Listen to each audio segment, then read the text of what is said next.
मध्ये आपलं स्वागत आहे। मी आज तुम्हाला दाखवणार आहे सोलकढी। सोलकढी आपण एकदा करणार, पण तिला एक वेगळ्या प्रकारे आपण एक तिला फोडणी देणार आणि एक विदाउट फोडणीची सोलकढी। तर आता आपण खोबरं पहिले बारीक करून घेऊया। आता आपण खोबरं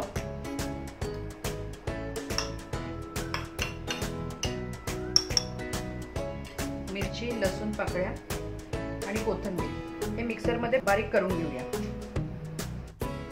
आपण एकदा मिक्सर मधून फिरवले।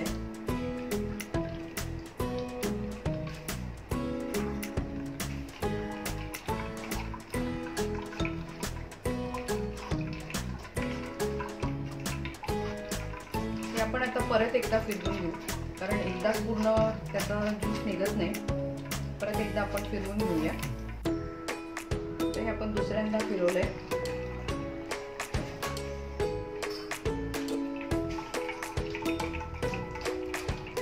हे फिरवताना गरम पाणी घातलं तरी चालेल, पण मी गारच घातले। गरम पाण्याने पण पटकन नारळाचा ज्यूस लवकर निघतो।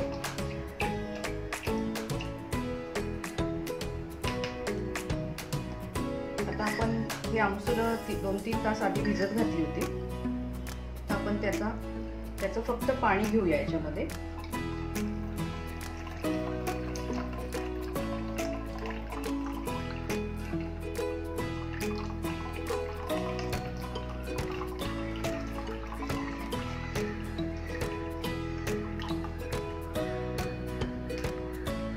चवीनुसार मीठ,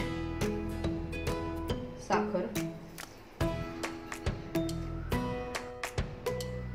आता आपली सोलकढी तयार झालेली आहे। ही साधी सोलकढी आहे, तिला आपण फोडणी नाही घातलेली।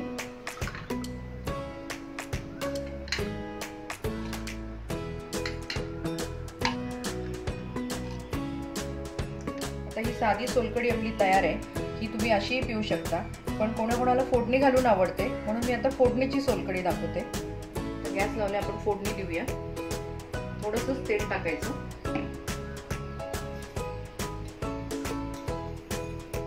मोहरी टाकूया,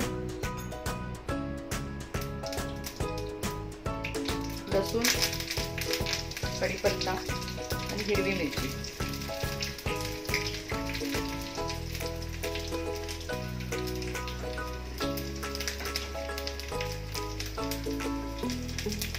आता आपली फोडणी तयार झालेली आहे।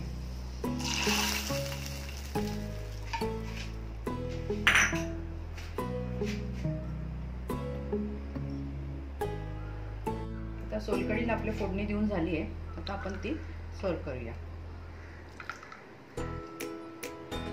टीप म्हणजे सोलकढी करताना जर तुम्ही ताजा नारळ वापरला तर सोलकढीची चव खूप मस्तच येते, आणि फ्रेश नारळ वापरल्यामुळे सोलकढी जास्तीत जास्त छान लागते। आपल्या दोन्ही प्रकारच्या सोलकढी तयार झालेल्या आहेत, ही विदाउट फोडणी आणि ही फोडणीची। तुम्ही दोन्ही सोलकढी करून बघा। तुम्हाला कुठली आवडली ते मला कॉमेंट बॉक्समध्ये कळवा।